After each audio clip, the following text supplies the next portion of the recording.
Here's how to upload your 3D assets from the 3Dverse console. In the asset browser, files can be uploaded by clicking the New button, and then selecting the Upload Files option. Perhaps more conveniently, files can be dragged onto the asset directory. Processing your files may take a moment. They will appear as soon as they are ready. Now that my file has been processed, the asset browser lists the source file, some of its extracted constituents such as animations and materials, plus a new scene which holds my asset. The generated scene consists of a single entity. This entity ties together my 3D mesh, materials, skeleton, and animations. It can also include collision meshes, lights, and more. This root entity has a number of child entities, one for each of my submeshes.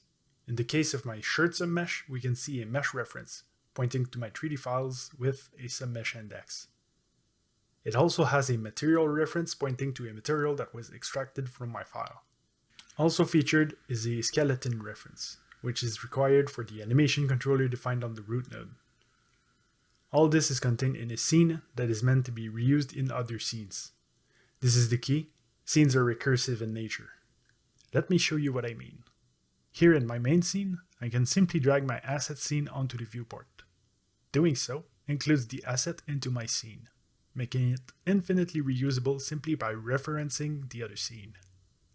Our asset processing was designed to give you as much control as possible once your 3D content is on our platform, ensuring you get the most out of your data.